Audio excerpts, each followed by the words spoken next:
en opposition à la prédication, j'en suis sûr. Et hier, j'ai écouté les anciens parler. Et puis, il faut écouter les anciens quand ils parlent. Parce qu'on apprend beaucoup d'eux. Et je les ai écoutés parler.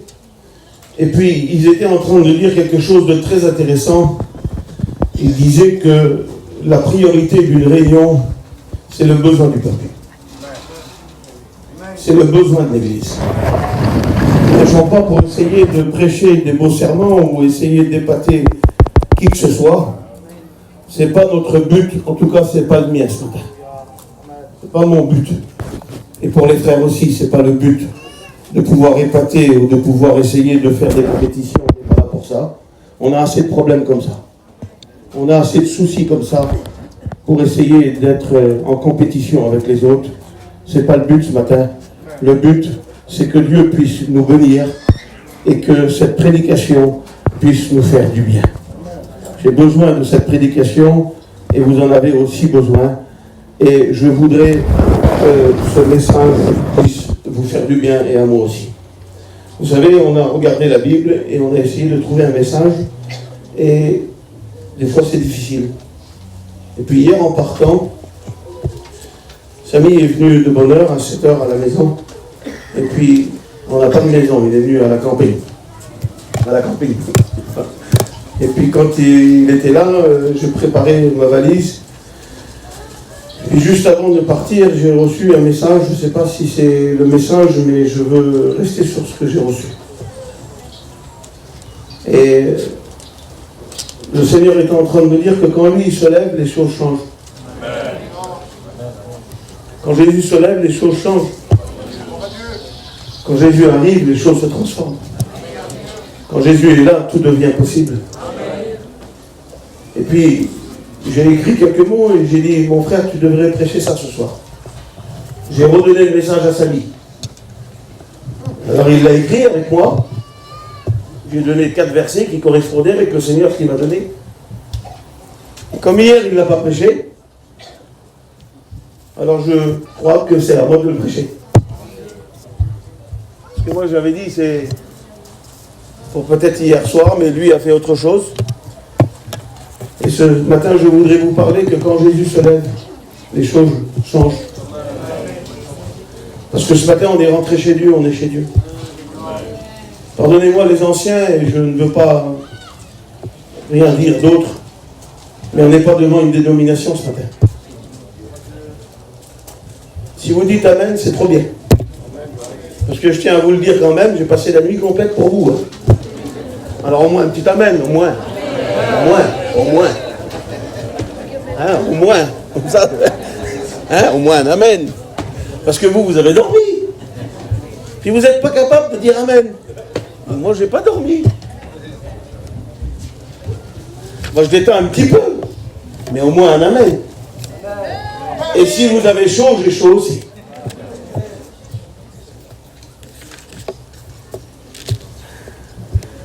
Alors, on est rentré chez Dieu, on est chez Dieu. Et puis, on est devant celui qui sait tout et qui voit tout. Il est l'alpha et l'oméga, le commencement et la fin. Il est dans l'Apocalypse, celui qui est, celui qui était, celui qui vient. Il est d'après Hébreux, chapitre 7, le roi de Salem, le roi de la paix, le roi du salut. Il est le Dieu immuable qui connaît tout, perfectionnement, tout. Gloire à Dieu. Gloire à Dieu. Je voudrais dire quelque chose. Permettez-moi de le dire, s'il vous plaît. On est trop grand des fois. On est trop grand, on est trop important. Et les disciples sont cru tellement trop importants qu'ils ont demandé à Jésus qui sera le plus grand.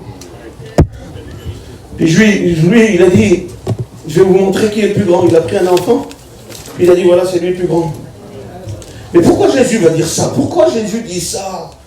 Pourquoi? Parce que s'il dit ça, c'est un petit enfant et il le met plus grand que les disciples, alors que lui, eux, c'est des adultes, c'est des personnes qui ont vécu, qui ont souffert. Pourquoi il les rabaisse à la taille d'un enfant? Pourquoi il les méprise comme ça? Est-ce que Jésus méprise? Non, Jésus méprise personne. Il ne méprise pas Jésus. Il dit ça pour une raison, une seule raison. C'est qu'un enfant peut dépendre que de son père et sa mère. Un enfant a besoin des soins du père et de la mère. Et même si on a trop grandi, on aura toujours besoin des soins de Jésus. Toujours. Pardonne-moi, mon frère, Joachim, je le dis en espagnol avec l'accent, et tout le respect que j'ai pour cet homme. Même Gagou, il m'impressionne toujours. Mais tous anciens qu'ils sont, ils ont encore besoin des soins du Père. Amen. Johnny, avec tout le respect que j'ai pour toi, mon Johnny, et je t'estime beaucoup, tu le sais, et puis aussi Maël, et puis aussi Tony. Ils ont besoin des soins du Père. On ne va pas chez eux, ils se tournent vers qui? Vers la mission? Vers qui? Dites-moi. C'est des hommes importants. Ils gèrent la mission. Mais non, quand ils ont besoin, ils se tournent vers Jésus. C'est Jésus. Et c'est Jésus. Peu importe le titre et la grandeur et la fonction, nous respectons les fonctions, c'est Dieu qui les donne. Mais quand tu vas pas bien, c'est qui? C'est Jésus. On va faire quoi si on enlève Jésus? On fait quoi si on enlève? On fait quoi si on enlève Jésus? On sait ce qu'on est. On est mort. Doublement mort. Après, c'est que de... Voilà, c'est mécaniquement, après, c'est que de la mécanique. Mais nous, on veut pas, il a dit l'ancien, on veut pas ça. On veut Jésus. Pourquoi ces belles annonces, chapiteaux, 55 mètres, 25 mètres, le grand terrain? Pourquoi tout ça? Parce que c'est pas travailler pour la gloire, c'est travailler pour Jésus. Alors quand tu le fais pour Jésus, eh ben ça marche. Moi je laisse partir la prédication. Vous la jugerez comme vous la voulez-vous. Moi je prêche comme le Saint-Esprit est en train de diriger. Après, vous me jugerez, vous ferez ce que vous voulez. De toute façon, je rentre dans ma région. Et puis, je peux être jugé comme je veux. Et l'apôtre Paul a été jugé, alors je ne le suis pas. Et ça me rassure, qu'un tel homme a été jugé. Alors, laisse-moi. Alors, vous me jugerez, vous ferez ce que vous voulez. Mais la prédication de ce matin, c'est celle-là. C'est comme ça va pas. Dis-le. Non, mais moi, j'en avais marre de prêcher ce matin. Je ne voulais pas prêcher, là. Vous avez vu, lui, il a dit, tu meurs pour prêcher. Mais non, je ne meurs pas pour prêcher. Parce que je suis pas bien, je suis angoissé, je suis triste. Mais dis pas ça, t'es un pasteur, mais qu'est-ce que j'en ai à foutre, pardonnez-moi.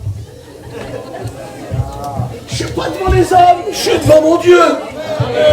Il l'a vu comment j'étais avant de venir, pourquoi je vais jouer maintenant? Pourquoi je vais jouer? Je vais jouer quoi ce matin? Pourquoi je vais jouer? Non, j'ai pas envie de prêcher, je suis triste, je suis pas bien, j'ai des angoisses. Bon, il a dit, t'es pas bien? Non, je suis pas bien. Je veux que Jésus se lève. Mais comme Jésus, il faut qu'il se lève, et bien il faut le dire aussi. Parce que toi, tu joues du cinéma. Puis après, tu joues tellement que tu es angoissé, que tu n'es pas bien. Après, il te faut des tranquillisants. Regardez, moi, je suis angoissé, là, je dis pas tout, je dis tout. Je veux être béni ce matin. On n'est pas ici pour rouler des mécaniques, on veut Jésus. Peu importe le degré de la connaissance, on s'en fout. Il faut les ministères, et nous les respectons, et on fait que ça de les respecter. Mais il y a un moment donné où il faut enlever le masque, où il faut dire la vérité, où il faut dire Jésus arrive, viens. On en a marre des titres et des pasteurs et des ministères et tout ça. Libérons-nous devant Dieu. Vous voyez pas que c'est trop carré? Trop carré. Il en a marre de ça. D'ailleurs, dans le temple, c'était tellement carré qu'ils ont mis le Saint-Esprit dans une cage. Ah, les vilains. Qu'est-ce qu'il en avait marre, Dieu, de ça? Je prêche, hein? Tu me feras passer au conseil comme tu veux. Mais je prêche. Hein? Fallait pas m'inviter, moi je prêche. Est-ce que nous permettons au Saint-Esprit de survoler cette assemblée ce matin? Non, dis pas amen. Arrête. Non, je ne suis pas d'accord. Tu dis amen pour faire voir que tu es avec la prédication, mais dans ton cœur, tout est fermé, tout est cadenassé. Tout est fermé, tout est cadenassé à double tour, parce que tu as décidé de tout fermer, toi. Parce que tu veux garder l'image de Marc. Tu ne veux pas dire que ça va pas. Tu ne veux pas dire que tu as besoin. C'est rien de dire que tu as besoin. C'est pas d'avouer un péché de dire que tu as besoin. Il y en a qui disent, vous avez besoin, levez ma main. Nous ne levons même pas leurs mains.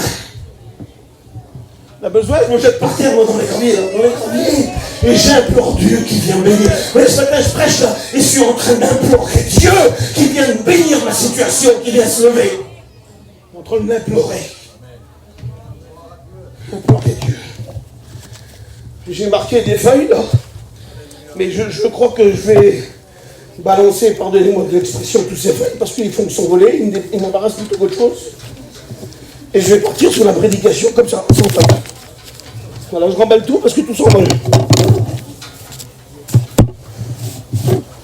Quand Dieu se lève, les choses changent. Les choses se transforment. Écoutez. Attends, j'ai marqué ça, je vais le lire quand même. Ça me paraît vraiment bien, ça. Puis je ne voudrais pas passer à côté du Saint-Esprit, ce qu'il m'a dit de dire. Hein. Regardez, j'ai marqué ça hier, tard dans la nuit. Le découragement vient de ce que l'on entend. Ça résonne comme un verset de la Bible, hein, écoutez bien. C'est exprès, quand le Saint-Esprit l'a fait exprès. Le découragement vient de ce que l'on entend, et ce que l'on entend vient de la situation que tu es en train de vivre. Le découragement vient des bruits de ce que tu entends, et une situation que tu es en train de vivre, eh bien, le découragement en sort de là. Quelle est ta situation? Qu'est-ce que tu es en train de vivre? Qu'est-ce que tu entends? Quelle voix tu vas entendre ce matin? Mais moi, je ne veux me référer pas au découragement. Je veux plonger dans la Bible. Vous avez vu hier ce qu'il a fait, Samy? Il a détruit l'IA avec la parole de Dieu. Comment ça m'a fait du bien de savoir, de détruire toutes ces constructions des hommes, et toutes ces choses bidons qui ne servent à rien. La parole de Dieu hier, comment qu'elle a tout balayé. Et ce matin-là, ton découragement, Dieu veut le balayer. Parce que la foi que nous entendons, nous, n'est pas la même du découragement, n'est pas la même que la situation. Nous, la foi que nous entendons, elle vient de la parole de Dieu. Et c'est vrai que nous voulons aussi marcher par la vue, parce que nous voulons aussi voir des choses. Nous voulons aussi que Dieu agisse. Nous voulons aussi que Dieu bénisse. Nous voulons aussi que nos prières viennent à aboutissement. Nous en avons marre d'attendre. Vous savez ce qui provoque beaucoup de découragement? Est-ce que nous, on est un peuple comme ça, on ne peut rien y faire? Quand tu vas au boulanger, tu passes devant tout le monde. Quand il y a une file de voitures, tu doubles tout le monde. Nous, on est impatients. On n'a pas de patience. On est comme ça. Ah, je ne sais pas si vous l'êtes, mais moi je le suis. Allez, on est tous comme ça, allez, tous. Les gitans, on est tous pareils, on veut tout de suite. Tout de suite. Mais quand ça tarde, il y a une chose qui vient se mêler au retard de la bénédiction, c'est le découragement. Quand le découragement arrive, tu n'as plus envie de prier, tu n'as plus envie de faire des efforts, tu n'as plus envie de rien. Et ce matin, Dieu, lui, il veut dire quelque chose. Lui, il veut dire quelque chose. Il veut dire que même si tu as ton découragement qui est là, même s'il y a des choses qui sont là, et puis qui t'effraient, qui te font peur, moi je n'ai pas dit que je ne me lèverais pas. Il dit Dieu. Il n'a pas dit qu'il allait rester assis. Et puis j'ai regardé dans la nuit et ce matin de bonne heure, les endroits où Jésus s'est levé.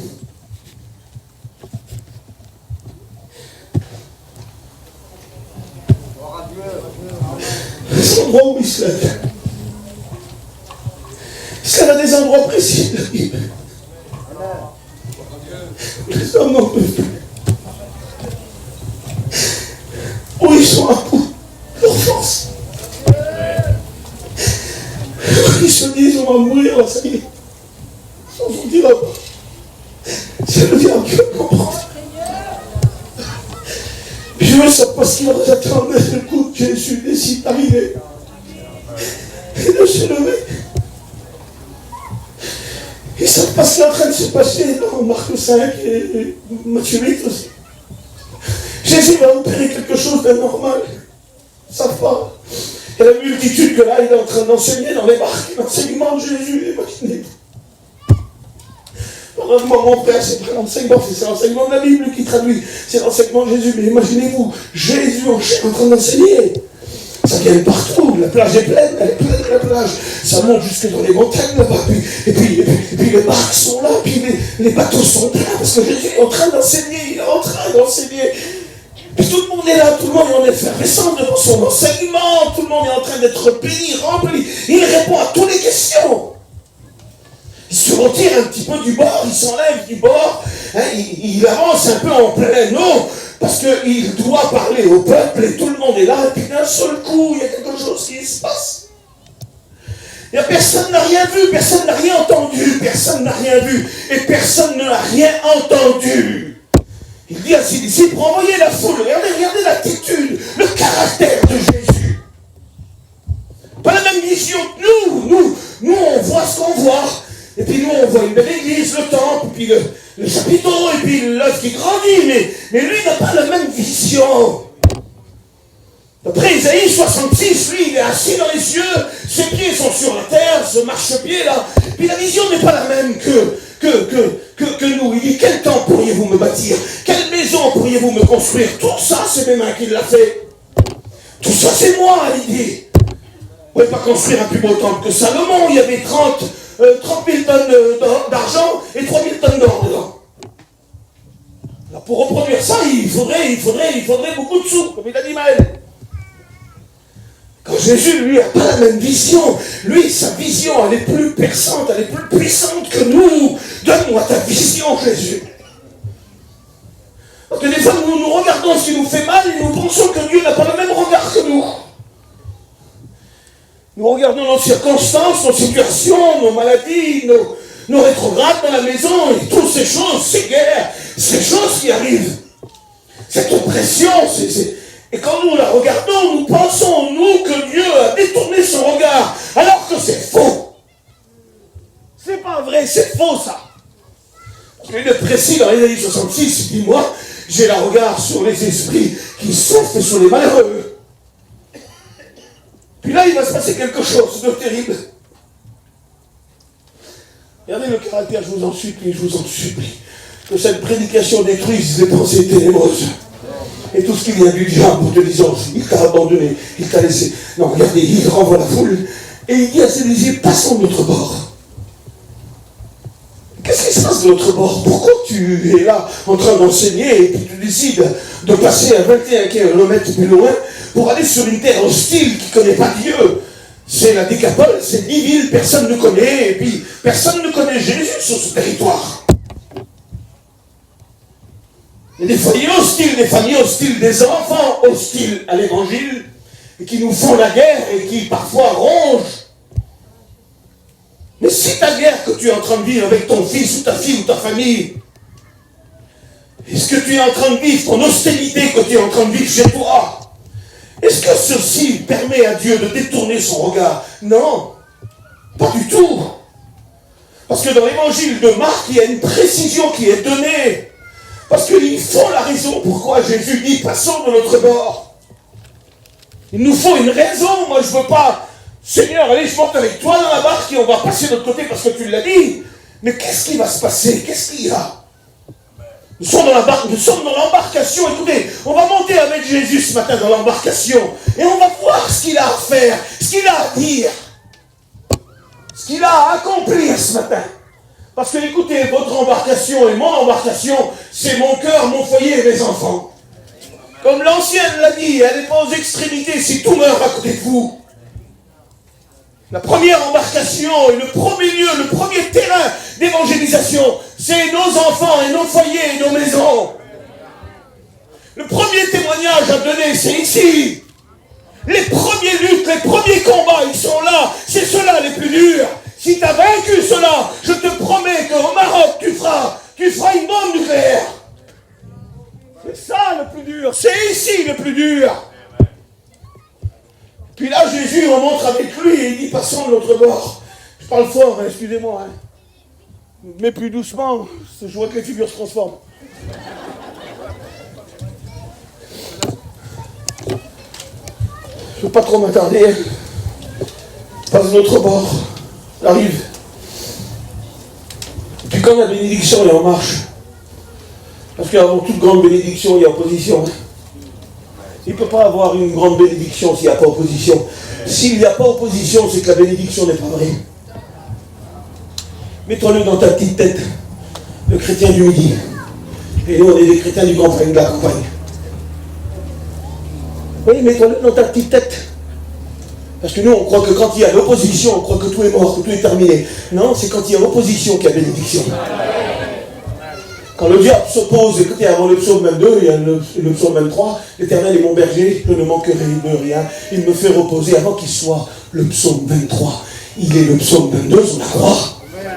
Les taureaux de Bassan m'environnent, les chiens sont là autour de lui, de scélérats, et ils sont là, ils lui ont fait du mal. C'est l'opposition, l'hostilité, avant qu'il soit le berger du monde entier. Il a été Jésus souffrant sur une croix. L'hostilité, ce qui est hostile parfois nous lance un message. Et quand ils arrivent et quand ils passent pour traverser, il y a quelque chose qui va se faire. J'ai marqué tout à l'heure que quand Jésus se lève, c'est pour mettre fin aux tempêtes. Qui c'est qui est en train de vivre une tempête? Ça arrive, hein? Une tempête, c'est pas un péché, hein? C'est vrai que je demande qui c'est qui vient pécher, là? Il y aurait beaucoup de mains. Jamais de ta vie, tu lèverais. Jamais de ta vie, tu vas lever ta main. Qui c'est qui vient une petite tempête? On va la faire comme ça. Qui c'est qui vient une toute petite tempête? Il y en a peut-être plus de mains. Voyez où je veux en venir? Un raisonnement de l'esprit. Parce que des fois, on est bloqué, coincé. On a du mal à s'identifier, alors que le Père est là pour nous bénir, pour nous faire du bien. Écoutez, je vais revenir une minute. Je reviens une minute à la barque, mais là, il faut jouer quelque part. On va aller voir le psaume 13. Et David en a marre. Bon, Gagou, ça t'a pas arrivé dans ta vie de pasteur que t'en as eu marre? Tu t'en pouvais plus? Les anciens qui sont là, ils peuvent le dire. Lui, il en a marre, il n'en peut plus. Puis le psaume 13, c'est David qui ouvre son cœur. Que je l'aime, celui-là, si tu saurais. Je ne l'aimais pas avant, je ne pouvais pas le supporter. Maintenant, j'ai appris à l'aimer. Quel homme de Dieu. Comment il sait ouvrir son cœur. Comment il sait parler à Dieu. Il y a plein d'hommes comme ça. De toute façon, il est le seul à avoir cette appellation-là, l'homme selon le cœur de Dieu. On a fait des choses horribles. Mon frère, il a fait des choses horribles. Ça ne va pas, hein? Le nom ne va pas avec ce qu'il a fait. Il s'est trompé, Dieu. Il n'aurait pas dû donner ce nom-là, il s'est trompé. Non, il ne s'est pas trompé, Dieu. Parce que vous savez pourquoi il a dit l'homme selon mon cœur? Parce que David était vrai, le cœur de Dieu est vrai. Alors il est vrai comme moi, parce que quand Nathan est venu, il a dit oui, c'est moi. Et puis quand il fallait s'humilier, il a dit oui. Et quand il fallait ouvrir son cœur, il disait toujours oui. C'était un homme vrai. Parfois nous commettons des choses et nous faisons des choses horribles, mais que notre vérité soit au fond de notre cœur. Et puis dans le psaume 13, il en a marre, il n'en peut plus, il est à bout de force. Puis d'un seul coup, il va dire quelque chose. David a su dire à son Dieu ce qui se passait en lui, son découragement qu'il vivait. Et il va dire 4 points du psaume 13. Il va dire jusqu'à quand, Éternel, m'oublieras-tu sans cesse? Imaginez-vous si Johnny du conseil, pardonnez-moi, je te prends comme exemple, il se lève ce matin, imaginez-vous le choc dans moi, hein, et qui dit, Seigneur, jusqu'à quand m'oublieras-tu sans cesse? Je veux dire, c'est pas possible, le Seigneur a oublié tel homme. Lui, c'est David. Il arrive à une réflexion d'une prière vérité de son cœur parce que c'est ce qu'il est en train de vivre. Il ne vit pas autre chose de sa misère qu'il est en train de vivre et il veut dire à Dieu ce qu'il vit. Il dit jusqu'à quand m'oublieras-tu sans cesse? Jusqu'à quand me cacheras-tu ta face? Jusqu'à quand aurai des soucis dans mon âme et des chagrins dans mon cœur? Et jusqu'à quand l'ennemi remportera sur ma vie? Il dit, regarde Éternel, écoute-moi. Il veut être écouté, Bélo, il veut être vu de Dieu. Parfois, il est bon de rappeler ce que nous avons besoin au-dedans de notre cœur.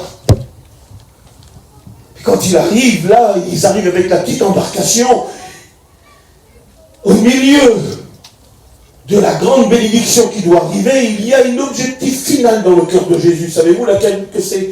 C'est d'atteindre la terre de Gadara.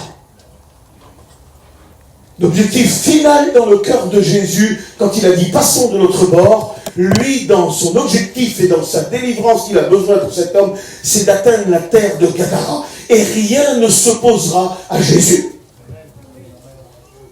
La Bible dit que quand il arrive au milieu du lac, il va se passer quelque chose. Pourquoi Jésus dort dans le bateau? L'évangile de Marc précise, c'est la seule évangile qui le précise, qu'il était à l'arrière du bateau avec un petit coussin. Pourquoi il est à l'arrière du bateau avec un petit coussin?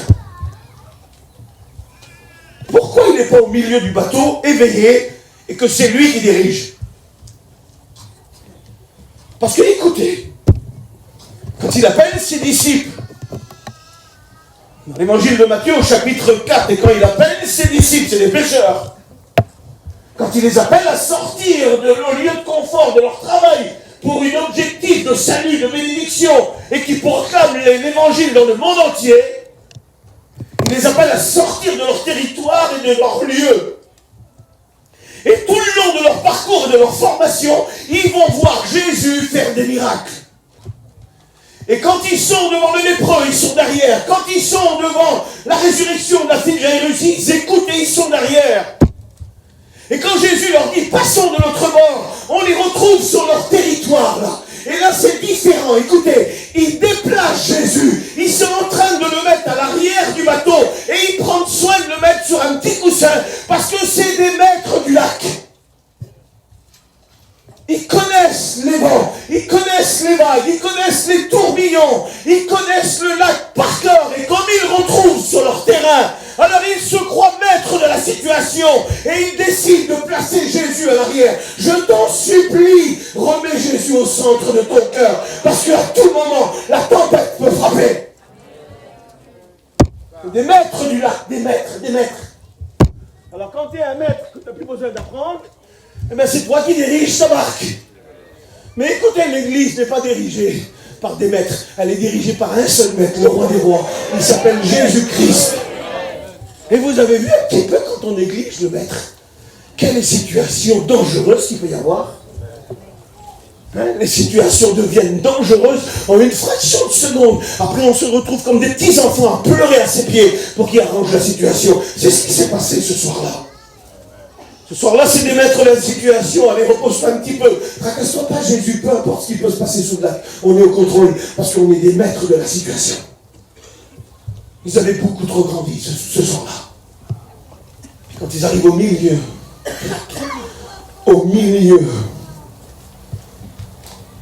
à 10 km si vous voulez, 21, 10, moitié, ou 22, 11 km. Quelque chose d'imprévu qui va se passer. Quelque chose qui va changer la note. Puis d'un seul coup, les vents vont commencer à venir, les vagues vont commencer à venir. Le vent va augmenter de plus en plus, les vagues de plus en plus, de plus en plus et de plus en plus. Et c'est de plus en plus fort, et de plus en plus fort, et de plus en plus fort.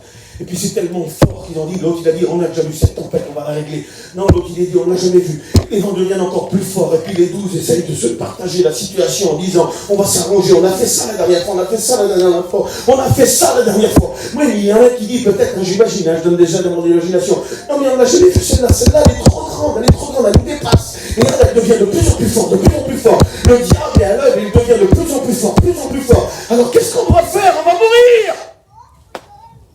Ils arrivent à cette réflexion qu'ils doivent revenir à la dépendance de Jésus et plus à la dépendance de eux. Ils doivent revenir à la dépendance de Jésus. Ils sont trop grands. La situation, tu ne pourras pas la régler. Il faut Jésus. Est-ce que tu vas permettre à Dieu de lui laisser la place en t'humiliant ce matin? Non, ça, c'est une autre affaire, s'humilier. Est-ce que tu vas t'humilier en disant, Seigneur, je lâche prise maintenant, la situation est trop grande pour moi. Seigneur, j'ai essayé de me lever, on a hissé les voiles, on a fait ça, on a ramené, on a tout fait, mais il n'y a rien là, Seigneur, on meurt, on est en train de mourir, Seigneur. Alors maintenant, est-ce que tu vas t'humilier? C'était une humiliation pour eux, les chefs du lac, de réveiller Jésus. Quelle humiliation de réveiller Jésus. Mais ils comprennent que leur seul moyen, c'est Jésus. Parce que la tempête, elle n'est pas normale. C'est pas une tempête normale, vous savez, celle-là. C'est les 4 vents qui soufflent. C'est le diable qui est en train de se lever contre eux. Et il veut les descendre, il veut les détruire. Il veut ruiner leur vie, leur ministère, leur avenir. Ce que Dieu a tracé sur eux. Je connais les projets que j'ai formés sur toi, projets de paix, non de malheur, pour te donner de l'avenir et de l'espérance. Il y avait un avenir tracé sur les 12. Et puis le diable a voulu couler cette embarcation. Et il a voulu surtout aussi ne pas relâcher son prisonnier qu'il avait à Gadara, qu'il utilisait par 6000 démons pour terrifier le territoire de la Décapole. Et il était là, et il tenait d'une main de fer cet homme. Parce qu'ils sont humiliés. Tout s'est enclenché. Ils ont dit, Jésus, réveille-toi, on est en train de mourir. Ce qu'ils auraient dû faire, c'est dès le départ le laisser au milieu. Ne pas prendre soin de le mettre dans un petit coin et le faire dormir sur un petit coussin. C'est de le laisser au milieu. Les temps sont mauvais. Nous vivons l'apostasie. Vous connaissez l'apostasie? Hein? La dernière église de la Odyssée. La Odyssée, c'est la dernière église, mon frère. Cette église, la Odyssée. Philadelphia, la Odyssée. Église de l'évangélisation, Philadelphia et la Odyssée sont mêlés ensemble. Parce que l'évangélisation explose, mais aussi le reniement de la foi explose aussi. Et la plus grande preuve de l'enlèvement de l'église, vous savez ce que c'est? Vous savez ce que c'est? C'est l'apostasie, le reniement de la foi. Renier la foi, garder le titre, garder l'apparence, garder la structure, mais renier tout ce qui fait ta force, tout ce qui fait ta bonté. Non, renier, de dire c'est bon, maintenant je me mélange avec le monde. C'est ça l'apostasie. De renier Dieu volontairement pour quelque chose qui n'a pas de valeur. Puis là, ce qui va se passer, ils vont le réveiller. Il finit, ça y est. Puis quand il le réveille, il dit que Jésus se lève. Il se lève pour calmer la tempête. Sitôt qu'il se lève, écoutez, il menaça le vent et la mer. Texte littéral, c'est voix muselée et enchaînée. Nous, c'est silence, tais-toi. Le vrai texte littéral en grec, il parle au diable. Parce que la tempête, là, elle est inarrêtable. Elle vient des forces des ténèbres. Elle vient des profondeurs de l'enfer. Et c'est une tempête pour tout briser, pour tout casser, pour tout détruire.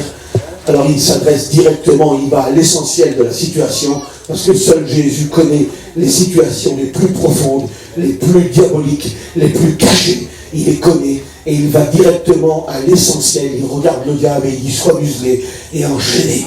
Et d'un seul coup, il y eut un grand calme. Les disciples ont tellement peur. Ils se regardent les uns les autres. Ils ne connaissent pas Jésus encore sous cette forme-là. Pourtant, écoutez, ils sont dans le mal, là. Mais le mal n'est pas toujours mal. Hein. Parce que des fois, le mal t'apporte à réaliser qui est Jésus. Je ne sais pas si je me fais comprendre. Je vais le redire, parce que des fois, ça va vite avec nous, les gitans, les mots qui sont tournés à l'envers. Le mal, des fois que tu es en train de passer, la circonstance, eux, ils ont passé une tempête qu'ils n'ont jamais vue. Mais par contre, dans cette tempête qu'ils n'ont jamais vue, le mal qui est allé les atteindre, ils ont vu Jésus se lever, ils ont vu Jésus menacer les vents, menacer la mer. Il y a eu un grand calme et ils se sont regardés. Ils ont dit, c'est qui celui-là? À qui les vents et la mer lui obéissent? Ils connaissaient Jésus à ce moment-là dans une profondeur qu'ils n'avaient jamais connue, jamais expérimentée. Ce que tu es en train de vivre, là, Jésus va se lever et il va calmer ta situation. Et je te promets que tu vas connaître Jésus d'une manière différente. Amen. Il était là pour arriver à un but final, délivrer cet homme sur cette terre de Gadara. Le diable s'est opposé, le diable a voulu l'écouler. Mais Jésus a eu le dernier mot. Je voulais aller plus loin, mais il fait trop chaud. Alors je crois que je vais arrêter. Ça fait 34 minutes que je prêche, c'est bien. Dans Jean 7, verset 37. Ah, je finis avec ça. Non, tiens, je vais faire autre chose. Non, je finis avec ça parce que tout à l'heure, j'ai lu ça, ça m'a donné de la force. J'avais marqué 4-5 points ce congé du soleil, mais ça va être trop tard en fait. Il fait trop chaud. Mais je voudrais juste finir avec ça, c'est tout. Ça va me faire du bien et je pense que ça va vous faire du bien. Jésus a mis le comble de son amour et a lavé les pieds de ses disciples. Et il s'est levé pour laver leurs pieds. C'était vraiment quelque chose d'humiliant pour lui, mais il l'a fait parce qu'il les aimait. Puis il a dit, dans Jean 12, verset 32, il dit, quand je serai élevé, j'attirerai tous les hommes à moi. Alors il s'est levé dans le bateau pour arrêter la tempête. Il s'est levé dans Jean 7, verset 37. À la Shavuot, cette dernière fête, le 8e jour, il s'est levé parce que c'était tout était braqué sur lui. Quand il se lève et qu'il dit, si quelqu'un a soif, qu'il vienne à moi, qu'il boive. C'était le jour où on célébrait l'eau, mais l'eau, c'était lui. C'était lui. C'était pas un autre. Puis cette fête-là, un jour particulier, c'est 8 jours. Ils ont rajouté un jour. Parce que les 7 fêtes de Jérusalem, c'est 7 jours, mais celle-là, c'est un jour de plus. Et c'est la seule fête qu'on fêtera en retour en gloire dans le millénium, parce qu'elle est braquée sur l'évangélisation. Et puis le 8e jour, on offrait 70 sacrifices pendant les 7 jours. Et puis c'était en dégradant, on en faisait 13, et puis après 12, et puis après 11, et après 10. Et puis quand on arrivait juste à la fin, le 8e jour de la fête, c'est un jour nouveau, c'est une nouvelle ère, c'est quelque chose de nouveau. Parce qu'au milieu de cette fête-là, le dernier agneau qui était livré, qui était sur l'autel, s'était braqué sur Jésus-Christ, le Messie. Et quand nous regardons, d'après les patriarches, j'avais regardé ça les autres jours, quand nous regardons, ça commence avec Abraham.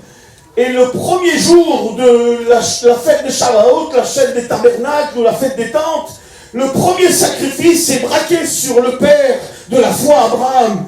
Et après ça descend, c'est Abraham, Isaac, Jacob, Salomon, David, jusqu'à temps pour que le 8e jour, ça arrive à Jésus. Parce que le but final de tous ces patriarches, de toute cette descendance, le but final, c'est le roi des rois, c'est Jésus-Christ. Puis le dernier agneau qui est livré au 8e jour, tout est braqué sur Jésus. Puis quand ils descendent au réservoir de Siloé pour aller chercher l'eau, ils chantent les Hallel du psaume 113 jusqu'au psaume 118. Et sans le savoir, les souverains et sacrificateurs et les 24 classes de chantres qui sont là à Jérusalem, c'est l'effervescence, tout le monde chante pour célébrer l'eau. Ils ne le savent pas, Jésus est au milieu d'eux. Il est là. Et d'un seul coup, il se lève. Et il est dit comme ça, le grand jour, le dernier jour, le jour de la fête. Jésus se tenant debout et s'écria, si quelqu'un a soif, qu'il vienne à moi et qu'il boive. Vous savez, dans ma vie, il y a des moments où c'est sec. J'ai bien essayé de boire de l'eau fraîche, ça ne les altère pas. Il faut que je vais vers Jésus. Il faut que je sache dire, Seigneur, je suis sec. Non, dis pas ça. Oui, je suis sec. Écoutez, en ce moment, je suis sec comme un bout de bois mort. Je sais quand la branche d'amandier qui a été mise dans l'arche de l'Alliance, les 12 autres bouts de bois, ils étaient secs, il y en avait qu'un seul qui avait la vie. Alors Seigneur, mets-moi dans ton arche, mets-moi dans ta présence et redonne-moi la vie. Redonne-moi la vie. Écoutez, s'il vous plaît, vous savez dire à Dieu ce qui ne va pas dans votre cœur. Là, on devient au moment crucial, le plus dangereux de la réunion, le blague. Le moment le plus dangereux de la réunion, le voilà, c'est de dire oui, rien. De dire oui, j'ai besoin. Oui, je suis bien. Oui, ma barque va peut-être couler. Oui, on est marre. On est marre, oui, depuis vivre ça. On est marre. On est marre de voir un petit malade. On est marre. On va vers moi. J'en ai marre de voir mon service détruit dans le monde. J'en ai marre d'être attaqué. Je ne peux plus avec mes attaques, j'en peux plus. Quand je fais la réunion là, c'est tous des fardeaux pour venir faire des missions. Parce que je vous fais la réunion là, puis dans une semaine qui va arriver, je sais que ça va plus arrêter. Puis après l'autre semaine, il faut repartir. C'est trop bien, il vient faire la mission, on a l'arrêter, je vous en prie. Combien de problèmes. Je veux le dire, bon, ça, je veux le dire, j'en ai marre. Que Dieu se lève. Quand je serai élevé, j'attirerai tous les hommes à moi. Vous savez ce que c'est? Ça, c'est Golgotha. C'est l'endroit où il a triomphé, Golgotha. C'est l'évangélisation mondiale. C'est la libération de notre fardeau et notre péché. Il y a deux portées dans ce verset, deux portées. T'as le porté de Jean 12 où il est élevé et qu'il attire tous les hommes. Et puis l'autre portée, c'est dans Colossiens 2, verset 14, qu'il nous est dit, il a effacé l'acte dans les ordonnances qui nous condamnaient, qui subsistaient contre nous, et il les a cloués à la croix. Ça, c'est quand il a été élevé, quand on est venu vers lui, il nous a libérés. Vous êtes d'accord avec ça? Libérés. Mais il y a aussi une autre portée quand il est élevé. Il dit, il a dépouillé les dominations et les autorités et les a livrées publiquement en spectacle en triomphant d'elles par la croix. Vous voyez, ces deux portées, quand Jésus se lève, il nous accorde le pardon et le salut. Mais pendant toute notre période d'attaque, il est là parce qu'il a dépouillé les dominations. Est-ce que tu veux qu'il se lève? Est-ce que tu veux qu'il se lève? Est-ce que tu veux qu'il se lève dans ta vie? Oui, on veut, oui. Est-ce que tu es capable de te lever, toi? Toi, est-ce que tu es capable ce matin de te lever? Pour dire, Jésus, j'en peux plus, je veux que tu te lèves maintenant. J'en ai marre de vivre ça. Est-ce que tu es capable de te lever maintenant? Là, comme tu es paralysé sur ta chaise, tu comprends même pas l'appel. Est-ce que tu es capable? On ne peut plus, Seigneur, viens, fais-moi du bien. Bénis-moi. Reste en moi. Redonne-moi des forces. J'en ai marre de la situation que je suis en train de vivre avec mon fils, avec ma fille, avec mon foyer, avec mon mari. J'en ai marre. Seigneur, pardon, si je t'ai mis dans le petit coin, je t'ai fait dormir sur le coussin. Je ne veux plus faire ça. J'ai compris que ça ne sert à rien du tout. J'ai compris que ça ne sert à rien du tout.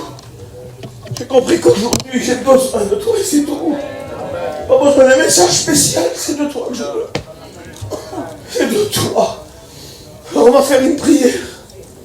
Je vais demander à Tony qui vient prier. On va fermer nos yeux. On dit à l'hostilité, ce qui est hostile et qui est à l'attaque, ça ne veut pas dire que Jésus n'est pas en marche. Alors viens Tony prier, viens, je vais me lever aussi, parce que j'en ai vraiment marre. Mais je sais une chose, c'est que Dieu m'a parlé ce matin. Et que je veux qu'il se lève. Job a dit, Job 19, verset 25, qu'est-ce qu'il dit? Je sais que mon Rédempteur est vivant. Et qu'il se lèvera le dernier sur la terre. Nous savons ce que Jésus a fait, ce qu'il a fait pour nous, ce qu'il va faire encore. Mais nous voulons, Seigneur, viens, lève-toi, Seigneur, fermez vos yeux, s'il vous plaît. Et prions ensemble.